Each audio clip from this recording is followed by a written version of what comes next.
It was just another day in the busy streets of New Haven, Connecticut. Cars honked, people hurried across crosswalks, and life moved at its usual fast pace. For Officer Mark Reynolds, a man who had been on the force for over 2 decades, this kind of chaos was nothing new. He'd seen it all: car chases, domestic disputes, even a robbery or two. But today felt different. Today started with something as simple as a traffic stop. Officer Reynolds sat in his squad car at the corner of Main Street and Elm Avenue, sipping lukewarm coffee from a paper cup.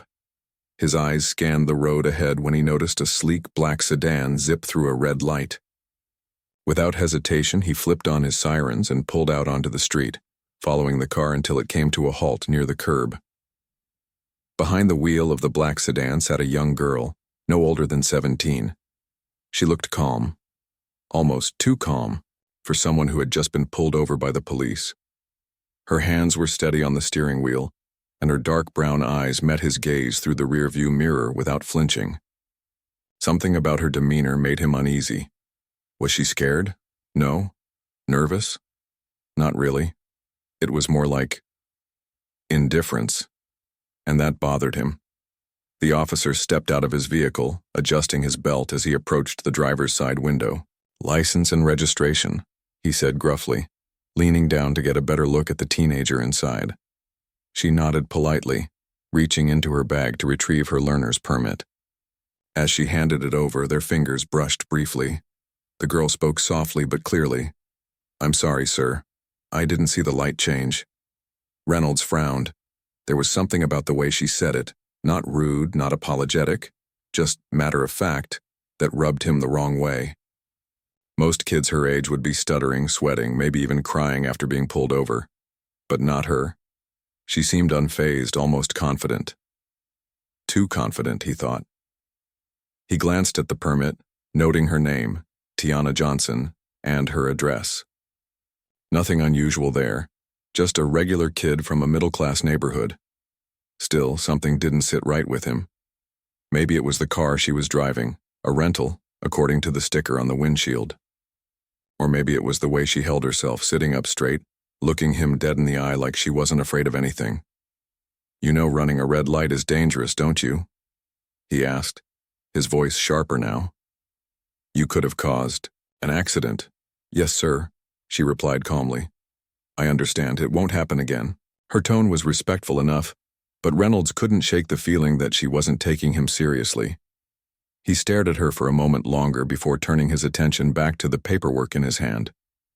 That's when he noticed something else. The car's registration was expired. "Do you know this rental has an expired tag?" he asked, raising an eyebrow. Tiana sighed lightly, shaking her head. "That's my mom's fault. She forgot to renew it. I promise it's insured, and everything." But Reynolds wasn't buying it. To him, every excuse sounded like a lie waiting to be uncovered. He leaned closer to the window, resting one hand on the roof of the car. "Step out of the vehicle," he ordered. Now, Tiana hesitated. She hadn't expected things to escalate so quickly. Sure, she'd made a mistake, but she hadn't done anything wrong beyond that.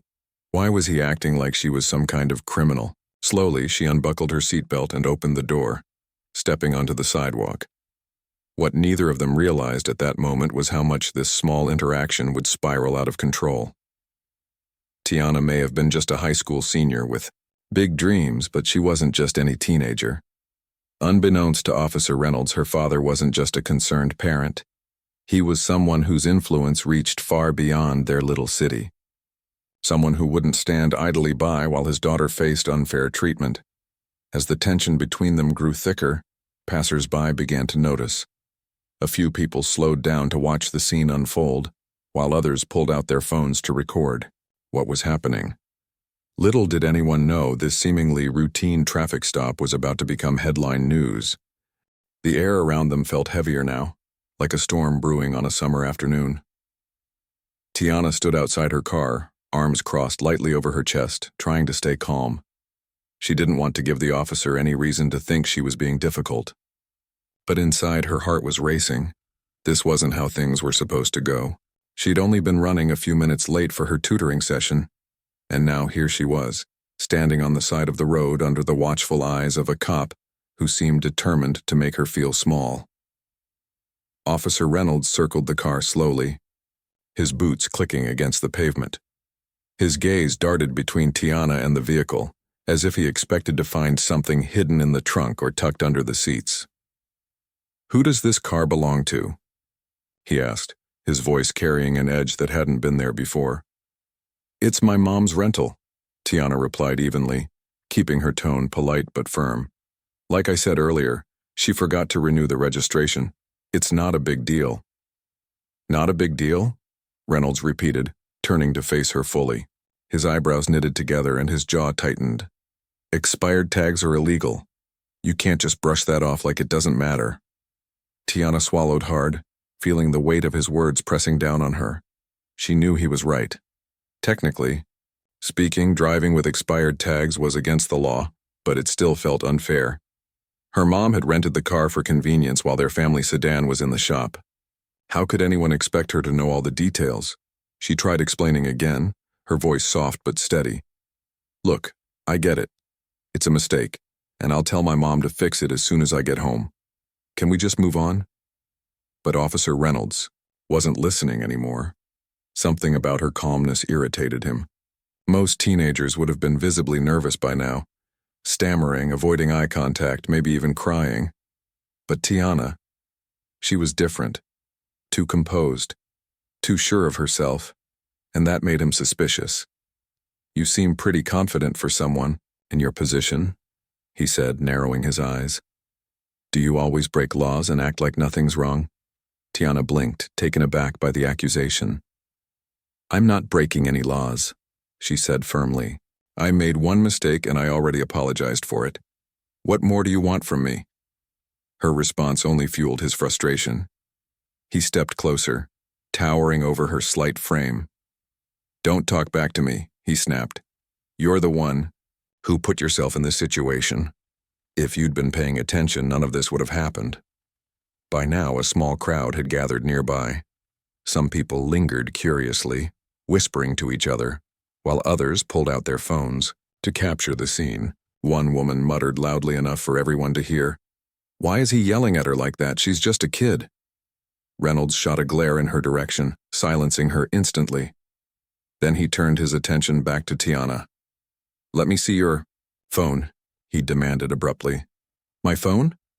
Tiana frowned, confused. "Why?" "Because I need to check if you've been recording me," he replied sharply. "Hand it over." Tiana hesitated, clutching her phone tightly in her hand.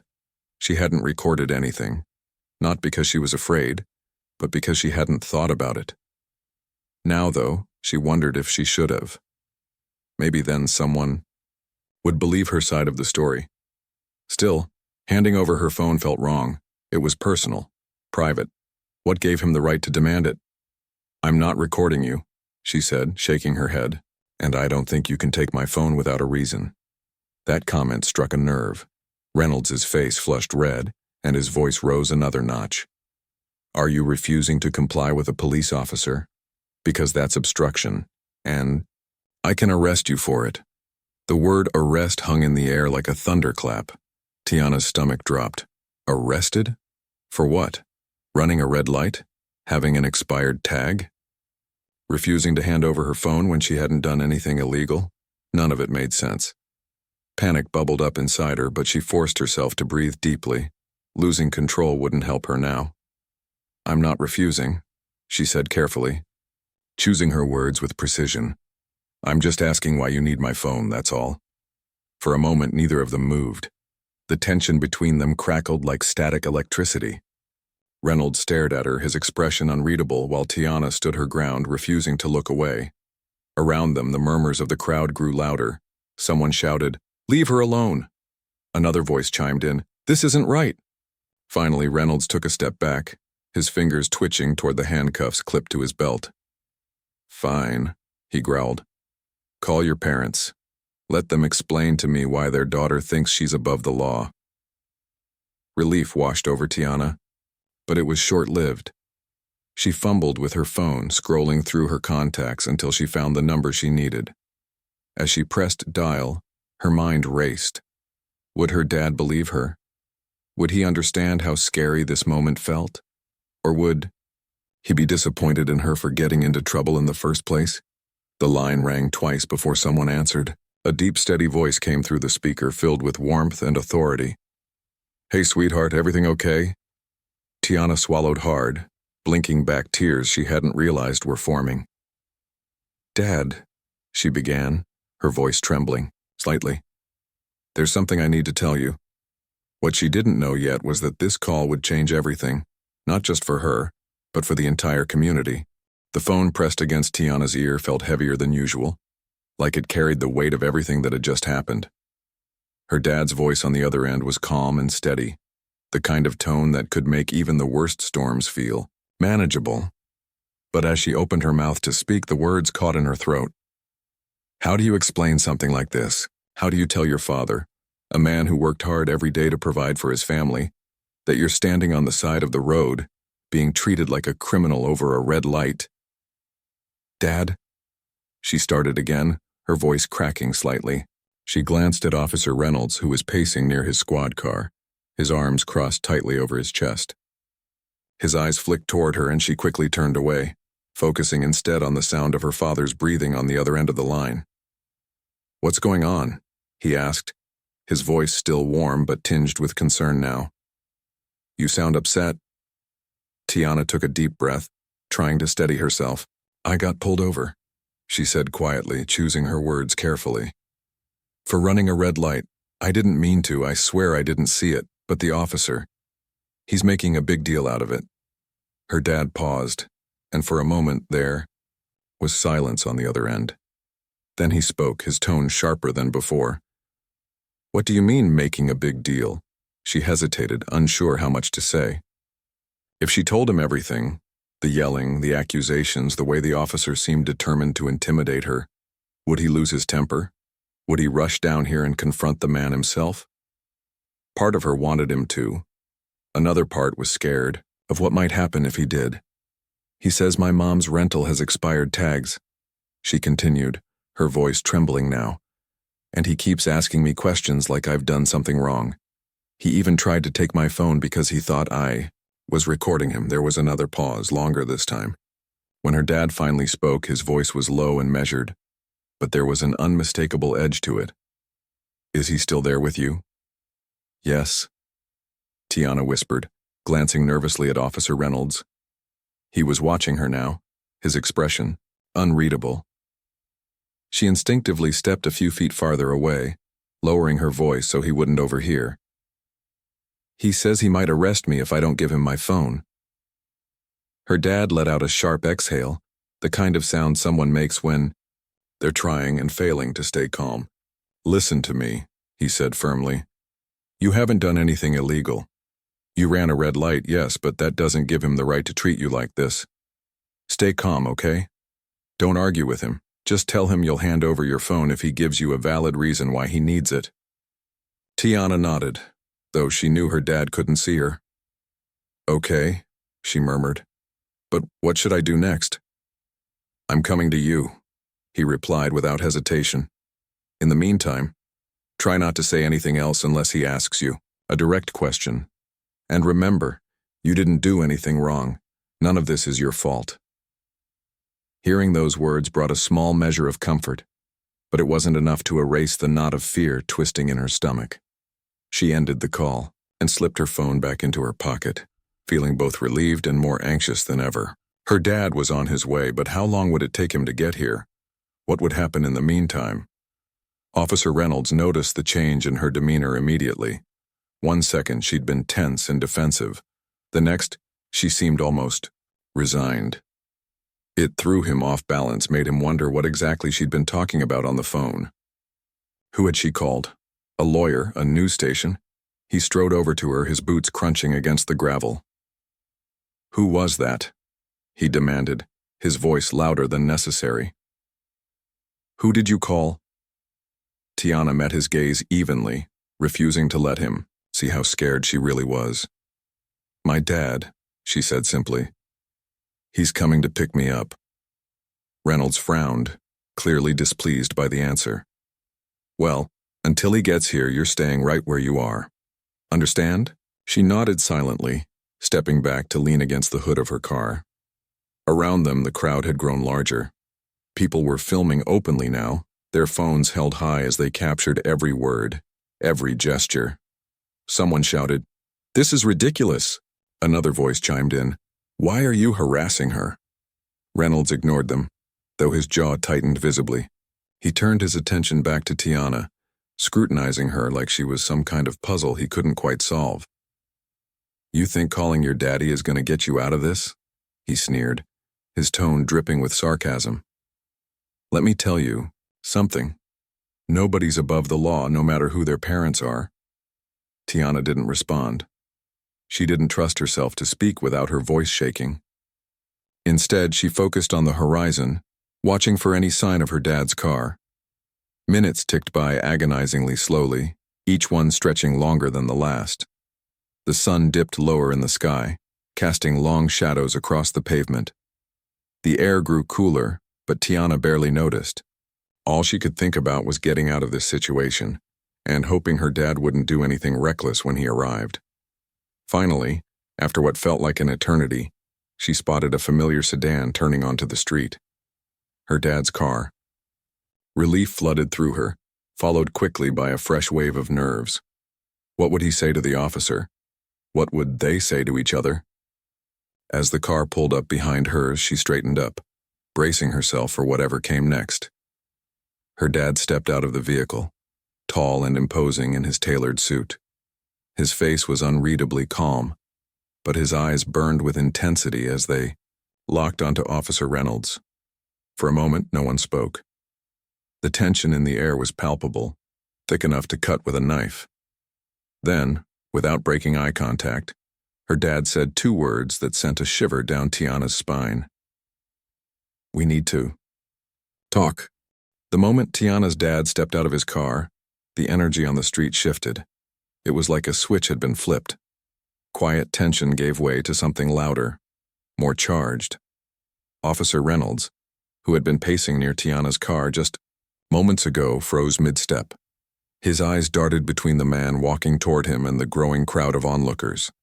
For the first time since this whole ordeal began, he looked unsure of himself. Tiana's dad didn't rush or raise his voice as he approached. He moved with purpose, each step deliberate and steady. His suit jacket flapped slightly in the breeze and his expression remained calm, but there was no mistaking the intensity behind his gaze. People in the crowd whispered among themselves, recognizing him instantly. Some nodded approvingly.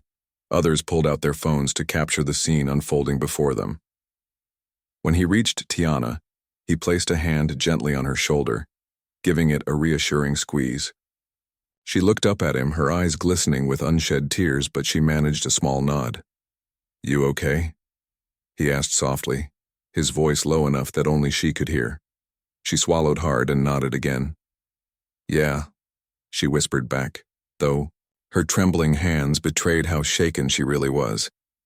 Her dad turned his attention to Officer Reynolds, who now stood stiffly beside his squad car. "I'd like to understand what's going on here," he said evenly, his tone polite but firm. There was no anger in his voice, not yet, but there was a quiet authority that demanded respect. Reynolds straightened up, clearly trying to regain control of the situation. "Sir, your daughter ran a red light and has an expired registration sticker on her vehicle," he explained, his voice clipped. "I'm conducting a routine traffic stop." "A routine stop?" Tiana's dad repeated, raising an eyebrow. His tone stayed calm, but there was a sharpness to it now. "Is it standard procedure to threaten arrest over a minor infraction? Or to demand someone's phone without probable cause?" Reynolds hesitated, caught off guard by the question. He glanced at the crowd, which had grown even larger. Phones were pointed in their direction, capturing every word. Someone shouted, "This is messed up." Another voice called out, "Let her go." For a brief moment, Reynolds seemed to shrink under the weight of all those eyes and the undeniable presence of the man standing in front of him. But then his pride kicked in and he squared his shoulders. "I'm enforcing the law," he insisted, his voice rising slightly. "If she hadn't broken it in the first place, none of this would have happened. Tiana's dad studied him, for a long moment, his jaw tightening almost imperceptibly. Then he spoke again, his words measured but cutting. Enforcing the law doesn't mean treating people unfairly, especially not kids. The comment hit its mark. Reynolds opened his mouth to argue but stopped himself, glancing nervously at the cameras trained on him. The crowd was getting restless now, murmurs turning into outright protests. One woman stepped forward, holding her phone high. "What gives? You the right to harass her like this?" she demanded, her voice shaking with emotion. "She didn't do anything wrong." Others joined in, their voices blending together in a chorus of outrage. "This isn't justice," someone yelled. "It's bullying," another person added. "Why are you picking on her? Is it because she's black?" That last question hung in the air like smoke after a firecracker. No one said anything for a beat, but the implication was clear. Reynolds' face flushed red, whether from embarrassment or anger. It was hard to tell. He glanced at Tiana's dad again, perhaps expecting him to intervene, to quiet the crowd. But instead, Tiana's dad simply stood there, letting the voices wash over them, letting the truth sink in. Finally, Reynolds muttered something about finishing the paperwork and retreated to his squad car, slamming the door shut behind him. The crowd cheered, some clapping, others shouting encouragement to Tiana and her dad. Someone handed Tiana a bottle of water, while another person patted her dad on the back, saying, "Thank you for standing up." But the moment wasn't over, not by a long shot. By nightfall, videos of the encounter had gone viral. Social media platforms buzzed with clips of the incident. Hashtags like "I need justice for her" and "End police harassment" trending nationwide. News outlets picked up the story, airing interviews with witnesses and experts alike.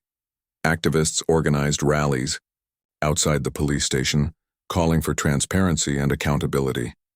Protest signs read things like, "Enough is enough," and "Our kids deserve better." For Tiana, the sudden spotlight was overwhelming. She hadn't asked for any of this. All she'd wanted was to get through the day without drama. Now her face was plastered across television screens and Twitter feeds, her name tied to debates about race, policing, and systemic injustice. Strangers reached out to offer support, sharing stories of similar experiences. Friends texted her nonstop, checking in to see if she was okay. Even teachers at her school brought it up during class discussions, using the incident as a real-life example of civil rights issues. At home, Tiana sat on the couch, scrolling through her phone with a mix of awe and discomfort. Her dad sat beside her, watching silently. He could see the toll it was taking on her, the exhaustion in her eyes, the way she kept pulling her hoodie tighter around herself like it might shield her from the world. "You don't have to watch this," he said gently, reaching over to take the phone from her hands. "None of this defines you. You're so much more than what happened today." Tiana leaned into him, resting her head on his shoulder. "I know," she murmured.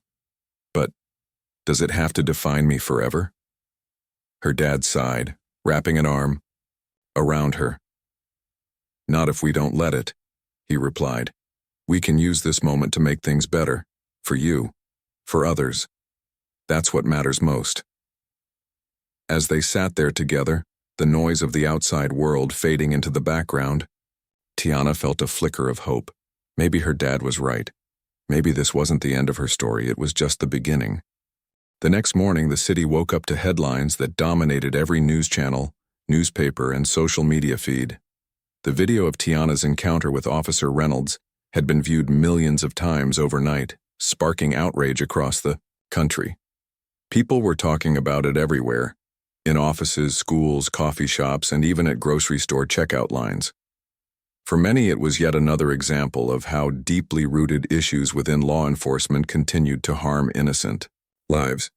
For others, it was a wake-up call, a moment that forced them to confront uncomfortable truths they'd rather ignore.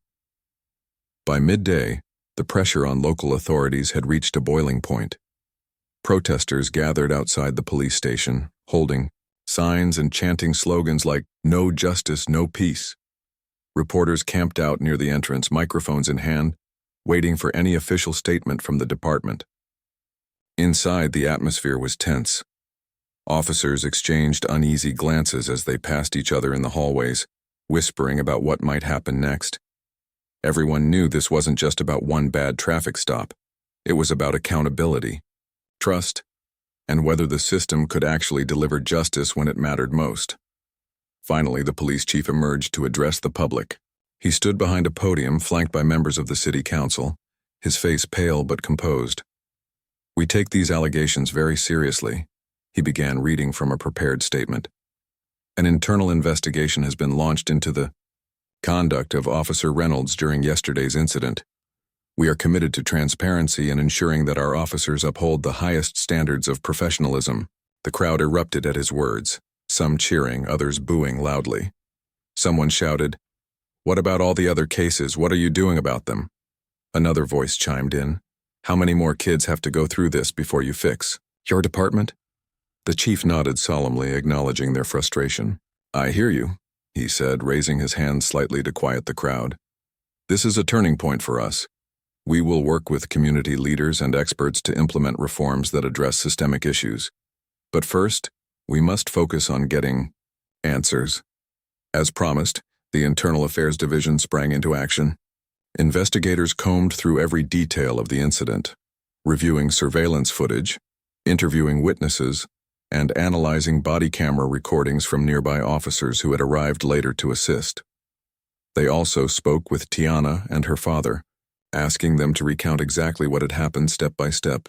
Tiana sat nervously in a small conference room at the police station, her dad by her side. She fidgeted with the hem of her sweater as she answered questions, her voice soft but steady. "He kept accusing me of things I didn't do," she explained. "Like I was trying to provoke him or hide something. But I wasn't. I was just scared." Her dad reached over to squeeze her hand reassuringly, his presence grounding her. When it was his turn to speak, he didn't mince words. "My daughter made a mistake. Running a red light. That's it. It doesn't justify the way she was treated. If anything, this whole situation shows how bias can escalate quickly and unfairly." Meanwhile, Officer Reynolds found himself under intense scrutiny. During interviews with investigators, he defended his actions, insisting he had followed protocol. "She was uncooperative," he argued. "I couldn't let her get away with breaking the law." But leaked reports soon revealed a troubling pattern. Multiple complaints had been filed against him over the years, alleging excessive force and discriminatory behavior. None of those complaints had resulted in serious consequences, which only fueled suspicions that misconduct had gone unchecked for far too long. As the investigation unfolded, stories from other residents began pouring in. A mother shared how Reynolds had once stopped her teenage son for walking home late at night, questioning him aggressively despite having no reason to suspect wrongdoing.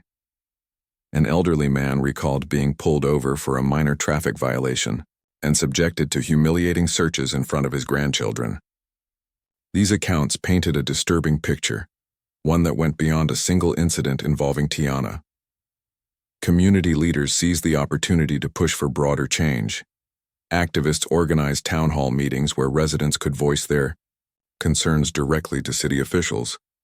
One woman stood up, tears streaming down her face, and said, "This isn't just about my niece, it's about all of us.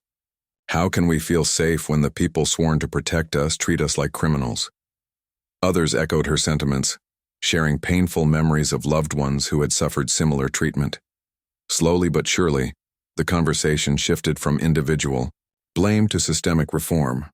Ideas flowed freely: mandatory bias training for officers, stricter oversight mechanisms, increased use of body cameras, and independent review boards to handle misconduct cases.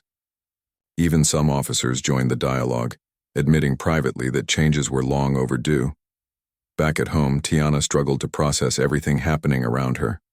On one hand, she was grateful that so many people cared enough to fight for justice. On other days, she felt weighed down by the constant attention, wishing she could return to a normal life without reporters knocking on her door or strangers recognizing her in public. Her dad tried his best to shield her from the chaos, reminding her daily that she wasn't alone. "You've already shown incredible strength," he told her one evening as they sat together on the porch. But remember, this isn't just your battle anymore. It belongs to everyone who believes in fairness and equality. Tiana nodded, staring out at the darkening sky. She didn't know what the future held, for herself, for Officer Reynolds, or for the community. But she did know one thing. This moment had changed her forever. And maybe, just maybe, it could change the world too. Days turned into a week, and the storm surrounding Tiana's encounter with Officer Reynolds showed no signs of calming. If anything, it grew louder, more urgent. The city was buzzing with conversations about accountability, justice, and the need for change. People were demanding answers, not just for Tiana, but for everyone who had ever felt powerless against authority. And while the investigation into Officer Reynolds' conduct continued behind closed doors, Tiana's dad knew that waiting quietly wasn't an option. It was time to step forward. One crisp morning, he stood outside the courthouse where he worked, flanked by community leaders, activists, and legal experts. Cameras clicked and reporters jostled for position as he adjusted the microphone on the podium before him. His suit was immaculate, his posture confident, but there was something in his eyes, a mix of determination and pain, that made everyone fall silent. This wasn't just a press conference, it was a plea for humanity. "Thank you all for being here today," he began, his deep voice steady but filled with emotion. "I'm speaking not only as a father, but as someone who has spent years fighting for fairness within our systems of justice. What happened to my daughter last week wasn't an isolated incident. It was a symptom of a much larger problem." The crowd leaned in, hanging onto every word. He paused, letting the gravity of his statement sink in before continuing. "My child is not defined by this moment. She is smart, kind, and full of dreams for her future.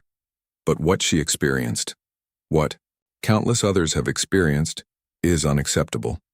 No one should be treated like a criminal simply because of a mistake or misunderstanding, especially not when that treatment stems from bias." His words hit hard, resonating deeply with those listening. Mothers nodded knowingly, fathers clenched their fists, and young people exchanged glances, recognizing pieces of their own stories in his speech. One woman in the audience wiped tears from her cheeks, whispering to her friend, "Finally, someone's saying what we've all been feeling." Tiana's dad went on, outlining specific steps he believed needed to happen. "We need better training for officers, not just on how to enforce laws, but on how to treat people with dignity and respect. We need independent oversight so complaints aren't swept under the rug. And most importantly, we need to rebuild trust between law enforcement and the communities they serve." As he spoke, Tiana watched from the sidelines, her heart swelling with pride and fear. Pride because she'd always admired her dad's ability to command attention without raising his voice, to inspire action through calm conviction. Fear because she knew putting himself in the spotlight came with risks. Would people criticize him? Would they accuse him of playing favorites because of who he was? These thoughts swirled in her mind, but she pushed them aside, focusing instead on the strength radiating from him. When he finished speaking, the applause was thunderous. Reporters shouted questions, eager to capture sound bites for their stories. Community leaders stepped up to echo his calls for reform, vowing to keep pushing until real change occurred. Activists handed out flyers detailing upcoming protests and town halls, urging people to stay involved.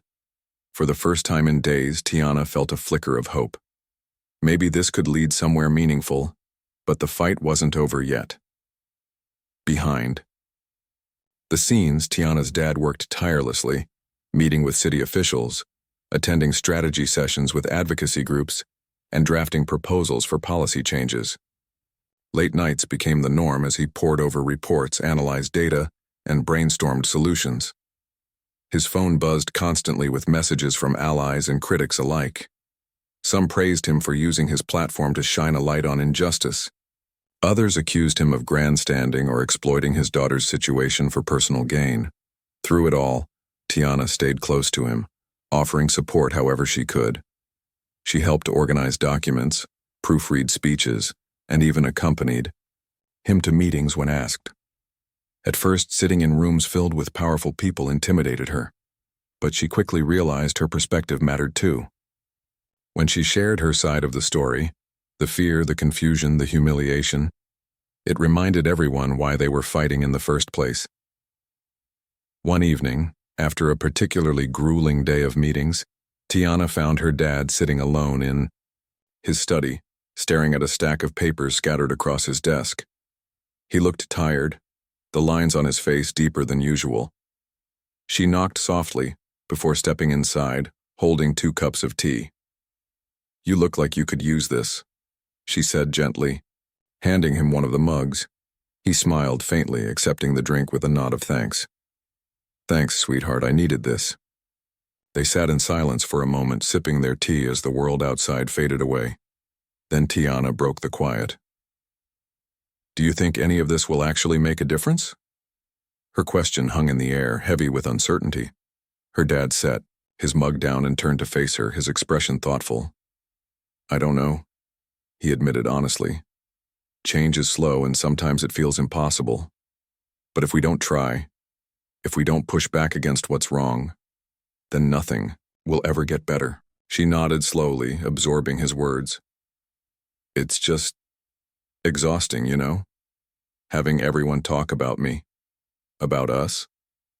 Sometimes I wish none of this had happened." "I know," he replied, reaching over to squeeze her hand. "And I'm sorry you're going through this, but listen to me. You didn't choose this fight. It chose you. And now that it has, we have a chance to turn something painful into something powerful. You're stronger than you realize." Tiana smiled faintly, leaning into him as he wrapped an arm around her shoulders.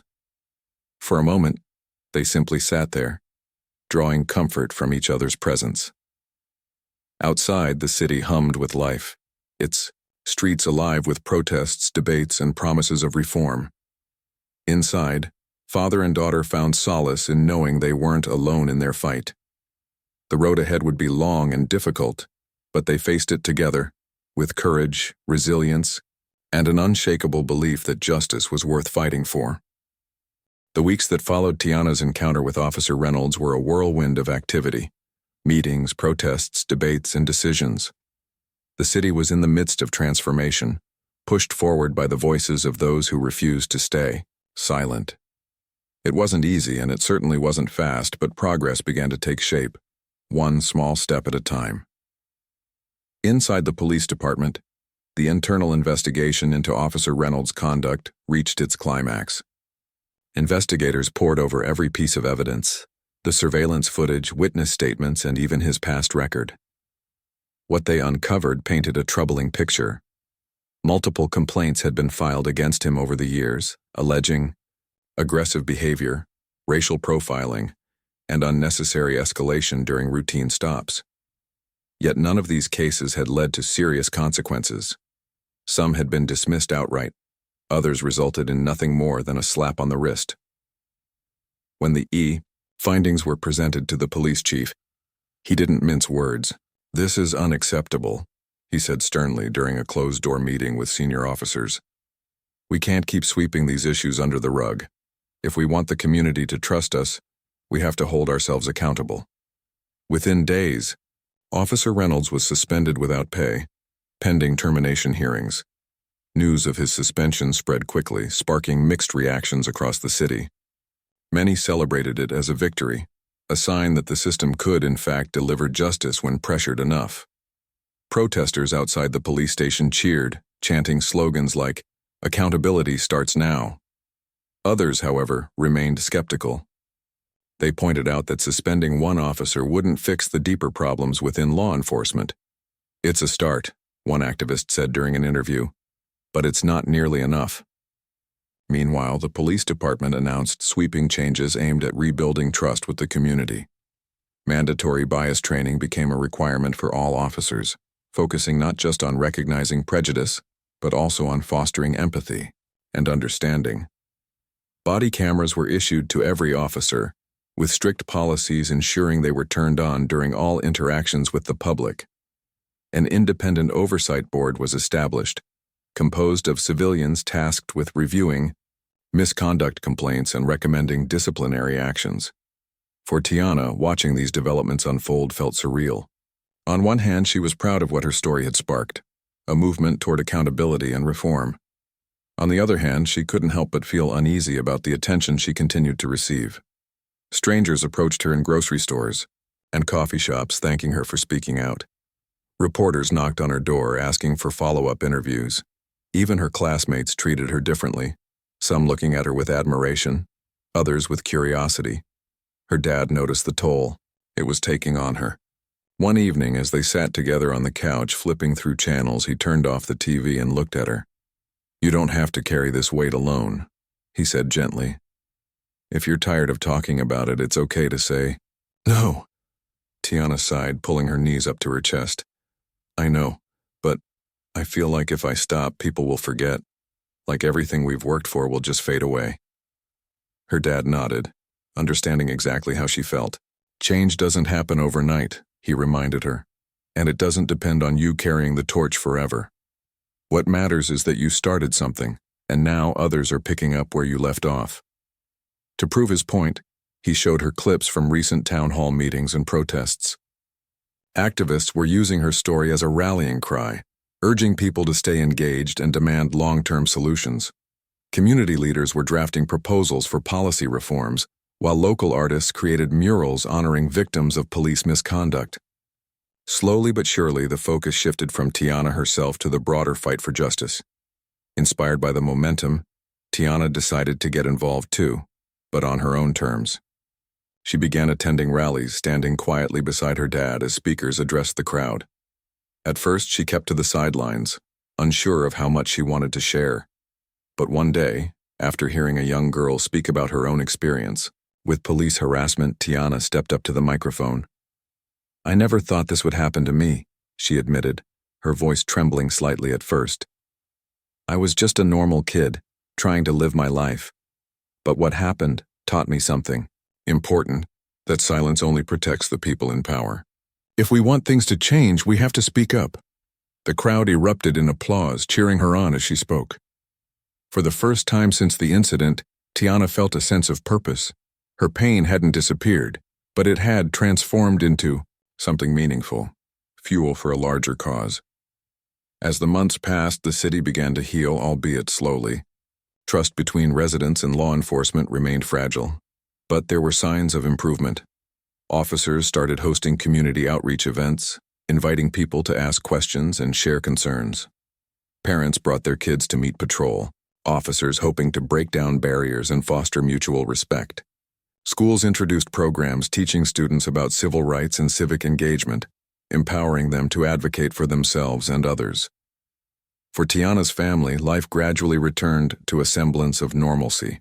Her dad continued championing reform efforts, working tirelessly behind the scenes to ensure lasting change. Tiana threw herself into schoolwork, determined to excel despite the challenges she'd faced. And though the scars of that fateful day lingered, they served as reminders, not of fear or anger, but of resilience and hope. The road ahead was still long, and there were no guarantees of success. But for the first time in a long time, Tiana allowed herself to believe that maybe, just maybe, they were heading in the right direction. Months had passed since that tense day on the side of the road, but its echoes still lingered in the air, like a song you couldn't quite forget. Life for Tiana and her family had settled into a rhythm again, though it wasn't the same rhythm as before. Things had shifted both inside their home and across the community. The city was quieter now, less charged with anger and frustration, but there was a new energy bubbling beneath the surface, an energy of hope, determination, and possibility. Tiana stood outside her high school one crisp spring morning, clutching a folder filled with acceptance letters. She'd applied to several universities, unsure of where she wanted to go or what exactly she wanted to study. But when the responses started rolling in, one thing became clear. Her future was bright. A prestigious university had offered her a full scholarship, not just because of her grades, which were stellar, but also because of her story. They called her a voice for change, someone who could inspire others to think critically about justice and equality. Her dad beamed with pride when she showed him the letter. "You earned this," he said firmly, pulling her into a tight hug. "Every bit of it." But Tiana shook her head, brushing a strand of hair out of her face. "No, Dad. I didn't do this alone. None of this would have happened without you and everyone else who stood up." Her dad chuckled softly, ruffling her hair like he used to when she was little. "Maybe so. But don't sell yourself short. You've grown so much these past few months. You've found your voice and people are listening." It was true. Over time, Tiana had embraced her role in the movement, not as a victim, but as a leader. She began speaking at rallies, writing essays for local newspapers, and even hosting workshops at schools to teach students about civil rights. Her message was simple, yet powerful. Your voice matters. Don't let anyone tell you otherwise. The changes in the police department continued to unfold too. Officer Reynolds' termination hearing ended with a unanimous decision to fire him, citing his history of misconduct and the events surrounding Tiana's traffic stop. While some argued the punishment should have been harsher, criminal charges perhaps, the verdict sent a clear message. Accountability was no longer optional. More importantly, the reforms promised by the police department began taking root. Bias training sessions evolved from lectures into interactive workshops, where officers practiced de-escalation techniques and learned how to approach situations with empathy. Body cameras became standard equipment, monitored closely by the newly formed Civilian Oversight Board. Community meetings grew more frequent, giving residents a platform to share concerns directly with law enforcement leaders. Slowly, trust began to rebuild. Not completely, not overnight, but enough to make a difference. For Tiana, watching these transformations unfold felt surreal. She remembered sitting on the curb that day, scared and powerless, wondering if anyone would believe her side of the story. Now here she was, standing tall as part of a movement that refused to back down. It wasn't perfect. There were setbacks, disappointments, moments when it felt like nothing would ever change. But progress was undeniable. One evening, as the sun dipped below the horizon, painting the sky in hues of orange and pink, Tiana sat on the porch with her dad. The air smelled faintly of blooming flowers and the neighborhood was quiet except for the distant hum of crickets. They sipped lemonade in companionable silence, each lost in their own thoughts. "You know," Tiana said finally, breaking the calm, "I used to think I'd never get over what happened. Like it would always feel heavy. Like it would define me forever." Her dad glanced at her, his expression thoughtful. "And now," she smiled, a genuine, warm smile that reached her eyes. "Now I realize it doesn't define me. It shaped me, sure, but it doesn't control me anymore. If anything, it made me stronger." Her dad nodded, setting his glass down on the railing. "That's what happens when you turn pain into purpose. It stops being something that holds you back and becomes something that pushes you forward." They sat there for a while longer, enjoying the peacefulness of the moment. For the first time in a long time, Tiana felt truly at ease. The weight of the world no longer rested solely on her shoulders. Instead, she saw herself as part of something bigger, a collective effort to create a better, fairer future. As summer approached, graduation loomed on the horizon. Tiana spent hours preparing her valedictorian speech, pouring her heart into every word. When the big day arrived, she stood at the podium in front of hundreds of classmates, teachers, and families, her cap slightly askew on her head. Her hands trembled slightly as she adjusted the microphone, but her voice rang out strong and steady. "Life has a funny way of teaching us lessons we never asked for," she began, scanning the sea of faces before her. "Some of us learn them earlier than others. Some of us face challenges that seem impossible to overcome. But here's the thing. Those challenges don't break us unless we let them. They shape us. They remind us of our strength, our resilience, and our ability to rise above." The crowd erupted in applause, cheering loudly as she stepped away from the podium. Later, as she hugged her friends and posed for photos, She couldn't help but feel a deep sense of gratitude for her family, for her community, and for the journey that had brought her here. Officer Reynolds's career ended in disgrace, serving as a stark reminder of the consequences of unchecked power and prejudice. Yet his downfall wasn't just a cautionary tale. It was proof that accountability was possible. That justice, though slow and imperfect, could prevail. As Tiana packed her bags for college, ready to start a new chapter, she reflected on everything she'd been through. The fear, the anger, the uncertainty, they had all led her to this moment. And while she knew the fight for equality and fairness was far from over, she also knew she wasn't alone. Together with her dad, her community, and countless others, she was moving forward, one step at a time,